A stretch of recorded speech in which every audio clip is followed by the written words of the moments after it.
What's up, guys? NFfishing here. I'm gonna make this intro brief because we got quite a bit to go through. Yeah, we're gonna be talking about what is going to be on my rods throughout the spring. I think you guys are gonna like this one. Stay tuned, get comfy, grab some snacks, and let's talk fishing. Spring fishing, a time that all bass anglers love. Fish are feeding, they're fat, they're getting ready to spawn, and there's no better time to catch big fish than this. So we're going to talk about what I have on my rods at all times during March. So, starting off, a spook. Yes, you can use topwater in March, in the early spring. Most guys don't. I don't know why, around here at least, in Western Massachusetts. But it works. This is a Googan Squat Hound. Great bait. If I want a little bit of a larger profile, I'll use this. This is a KVD Sexy Dog. Got a couple different colors, but usually around here, bluegill is the main forage. That's awesome. Then, if we're trying to cover water and the spooks aren't going fast enough or as fast as you'd like, then I'll break this out. This is a Berkeley Chopo. This wants to focus. Awesome bait, a little bluegill pattern. And why I like the Chopo over the Whopper Plopper is because the little twirly thing is hard plastic, and the Whopper Ploppers isn't. It's still plastic, but it's bendy, and that can mess up that plopping noise. So we'll have the Chopo tied on. And that's really all the topwater I throw. You know, you could throw a popper, you could throw a spy bait, but those are the ones I just like to have on, and they seem to work well. So there's that.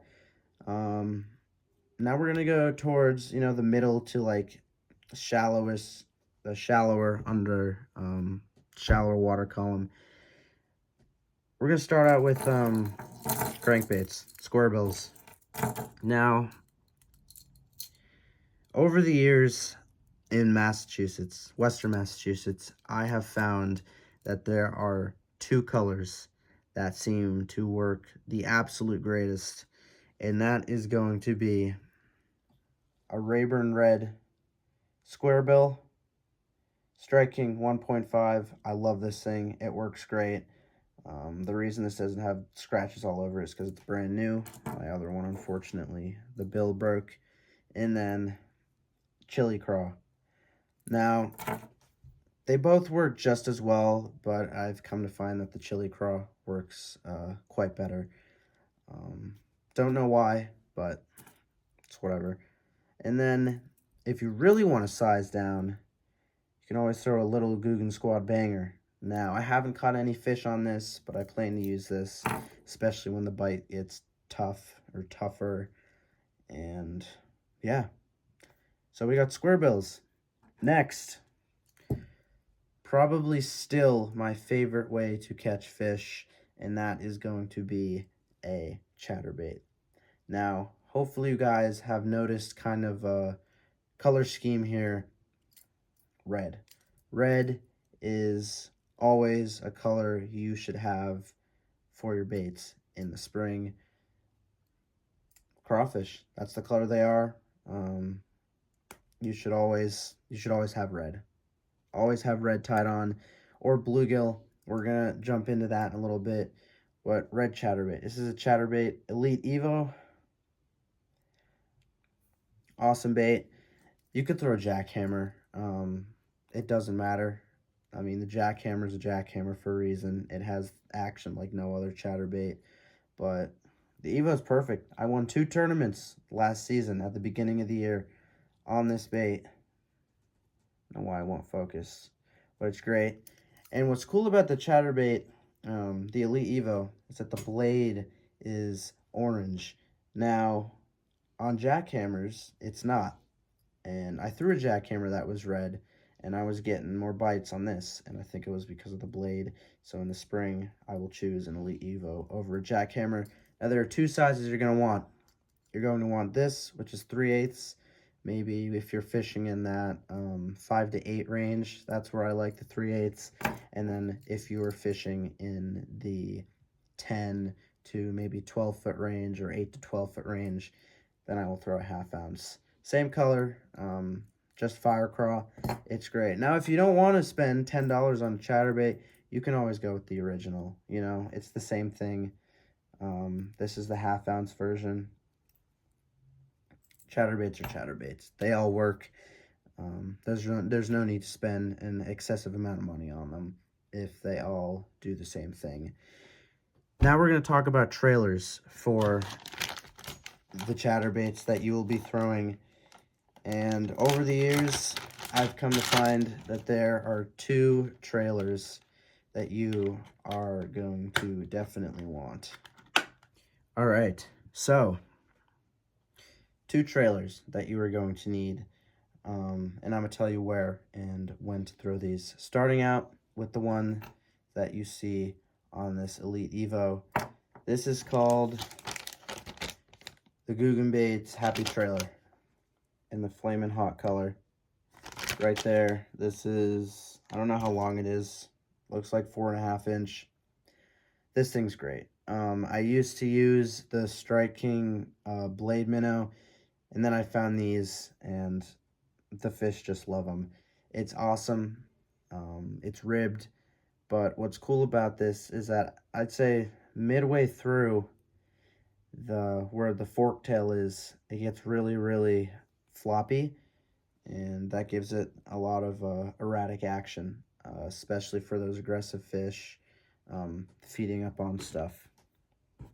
So that's the more aggressive presentation. Now this one, I didn't try it in this color, but I did try it in other colors later on in the season, and sometimes the fish just don't want all that action. So this is a Z-Man Chatterspike. It's I think it's 5 inch or 4.5. It's great. This is in the fire craw color. Yep, fire craw color in the 4.5 inch. It is great. Sometimes they don't want that action. Sometimes they just want that very subtle kind of wiggling at the end, like this one is doing right here. Because that's all this thing does. All it does is wiggle like that, compared to this thing, which is going to be really fluttering. So, yeah, this, if the bite's tough and you can't seem to get them on, just wants to focus on the more aggressive presentation, definitely give these a try. Spinnerbaits. Chatterbaits and spinnerbaits. Which one works better in the spring?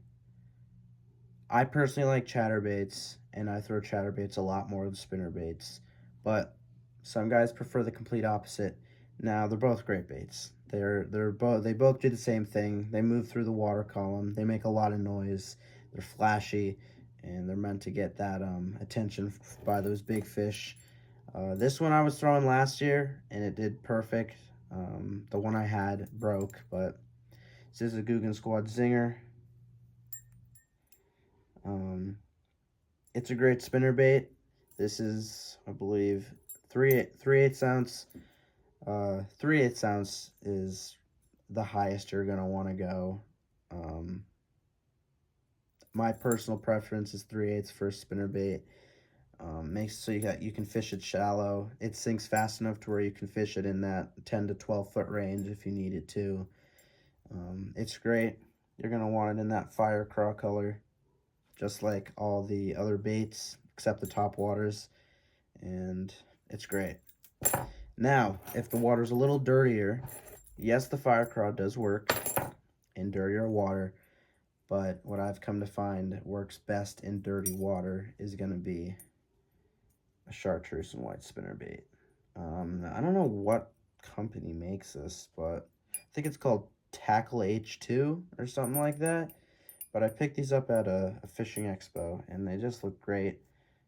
One of the places I'll be fishing this year quite often, they love this chartreuse and white color. Don't worry about the blades. People say the blades matter. It really doesn't.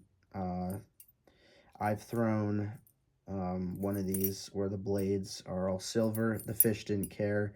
I've thrown it where it's all gold. I don't think the fish care. I got the same results, but chartreuse white spinnerbait.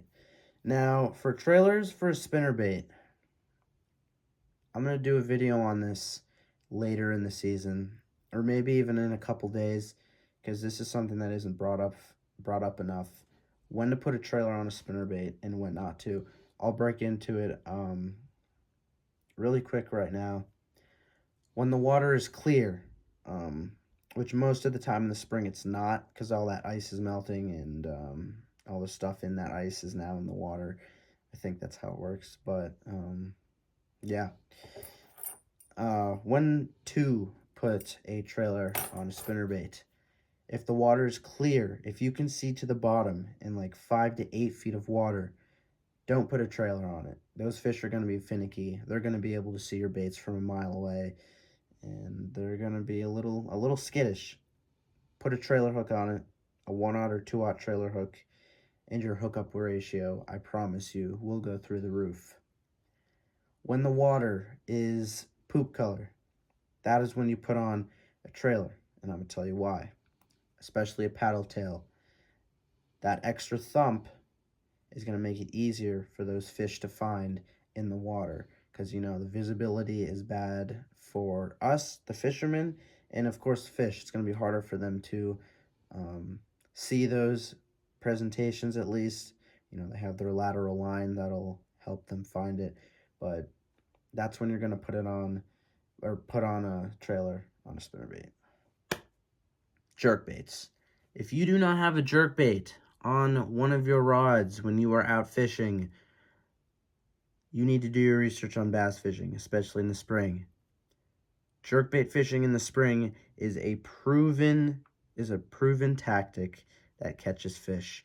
Now, the jerkbait I like to use now, you don't need to get this. I just like it because I have a serious issue with only liking the highest quality gear, especially jerkbaits. This is a Megabass Vision 110. I don't remember what the color is on this.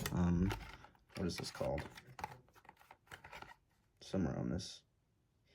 Edo Clear Laker. This is the +1 for when you want to get it a little deeper in that water column. This is for, I'd say, that 8 to 10 foot range. It's a jerkbait. It catches fish. Usually the pattern that I'll like to work it, that I've come to find that works the best in the spring, especially fishing with jerkbaits a lot more last year. You're going to want to be doing there's two combinations. The first one's going to be a boom, boom, pause. Wait 5-ish to 10 seconds. I like to do 10 because the water's colder. And then I'll go boom, boom, boom.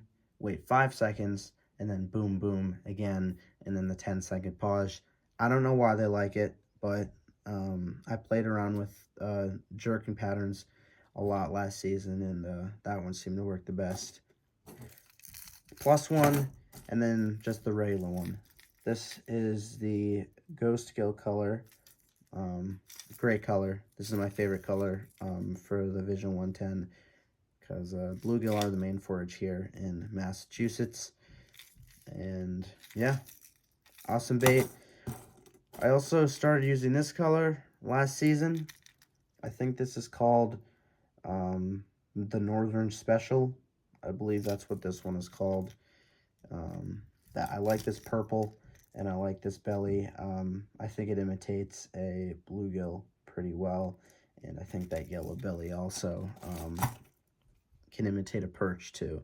So jerkbaits are a must-have. Are definitely a must-have. Yeah. All right, next, something I didn't jump into when I should have with the spinnerbaits, just real quick. Spinnerbaits aren't working, throw an underspin, man. The underspin is such an underrated bait in the spring. I think because most people are throwing spinnerbaits or chatterbaits, I think this this option is just really left out. But underspins were great, man. This is a 5-inch Kaitech impact fat. I like Kaitech because they have that squid smell. And I believe this is I think this is a owner. I believe this is a owner 4 or 5/0 underspin. It's great. It works well. Yeah, definitely give it a try along with spinner baits. If the spinner baits are too much, you know, those blades, sometimes that'll kind of scare the fish off. This one little blade down here, I think it would be a pretty good presentation, especially if those fish are finicky. All right, one more middle of the water column bait, and then we're gonna move towards the bottom. Rattle trap.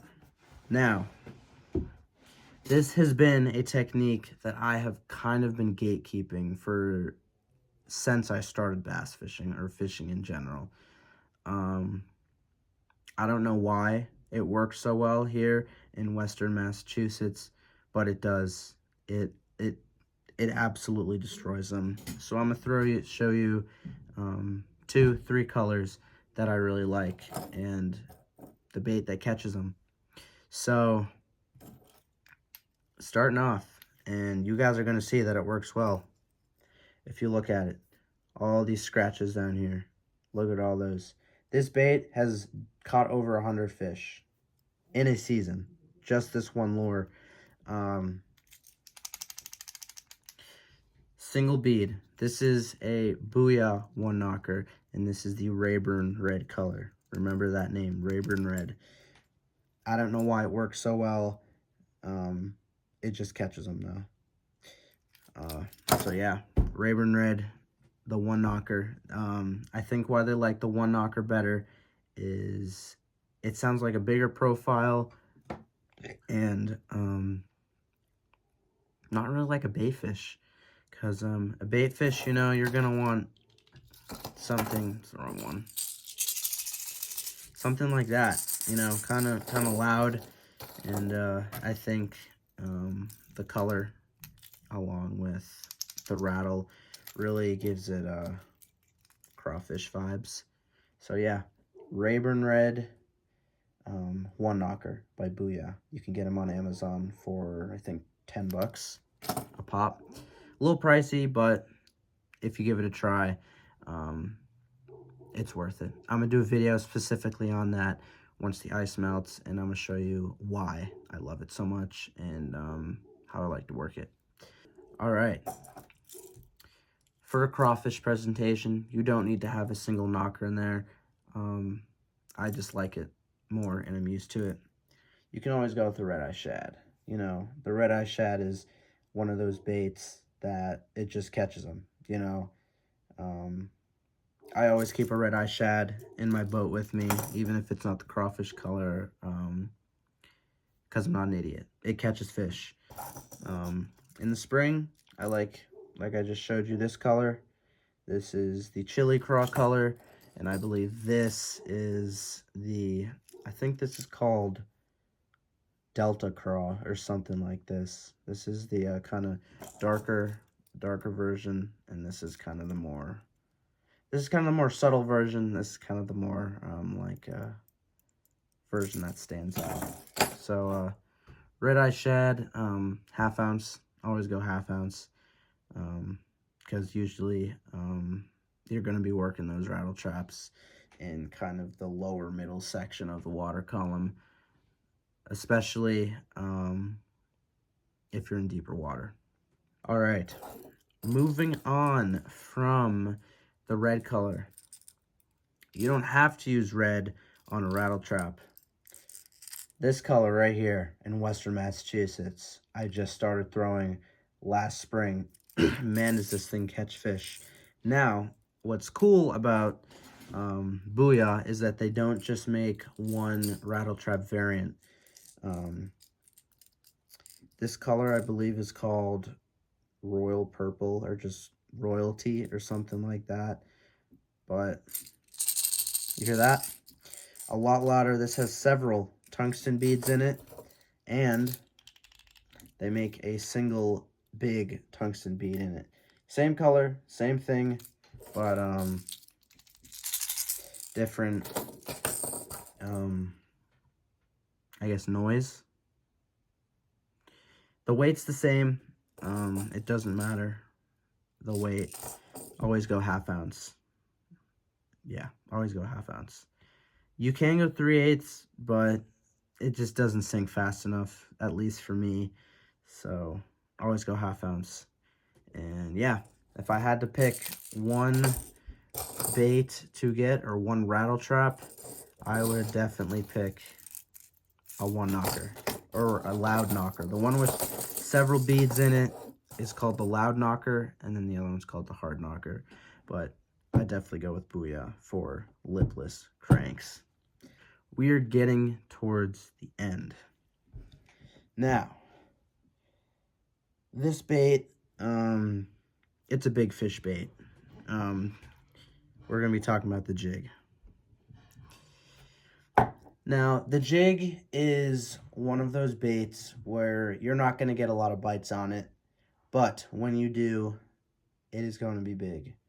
The jig is a big fish bait, just like the chatterbait is, especially if you're putting on a chunky trailer on it. But we have this jig. You know, this is a pretty beefy jig, especially that trailer. This is a Striking Rage Craw trailer. I think this color is Alabama Craw. I don't know why I have this color on this color of jig, but yeah. I love this color. This is a color I've been gatekeeping myself to. This is called Magic Craw or Elite Craw. This jig in particular, I forget the name, but it was designed by Seth Fighter. It's on Tackle Warehouse. I think it's called the Fighter jig or something like that. But it's great. Jigs here in Western Massachusetts, you really just need two sizes, 1/2 ounce and then 3/8 ounce.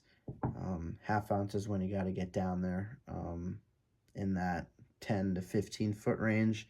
Gets down there nice and quick, and then the 3/8 is for that shallower range, maybe on some flats, some sandy flats, some rock, some shallow stumps, and then the 1/2 ounce is for those deeper stumps, deeper flats, brush piles, whatever. Now this is a weedless skirt on a jig. Now this next jig, I can't really say too much on because I haven't tried it out, but some of my buddies put me on this, and this is called a, if I can find the packaging for it, oh, Beast Coast. This is made by Beast Coast, and this is called a open water sniper. Now, what's unique about this jig is it's compact. It's really small. Like, that's a tiny, tiny jig. The hook is small, has no lead guard. That you have to keep in mind. Throwing this around any kind of structure, like I said, stumps, brush piles, lay downs, anything like that. Don't expect this to last long in those kind of conditions. And yeah, don't throw that in, don't throw it at structure. That's pretty much it. Or heavy cover.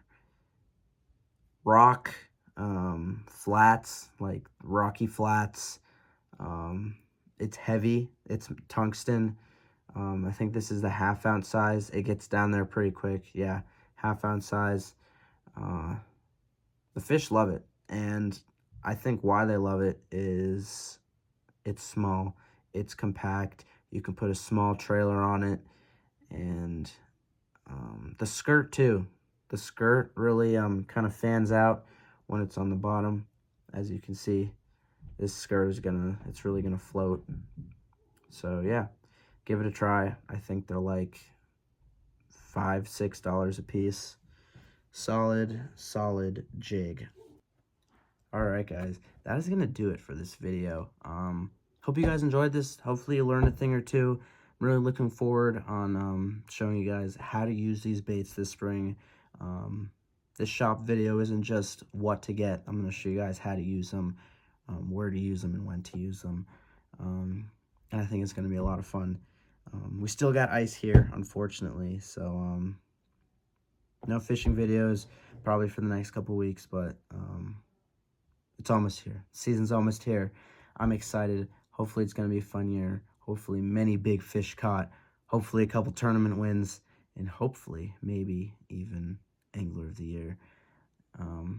Like, comment, subscribe. Let me know if I missed anything. All the baits are going to be in the description down below if you want to go pick up a couple or even pick up all of them. And yeah, looking forward to this season. Take care of yourselves. And of course, take care of each other. And yeah, I will see you in the next one. Peace.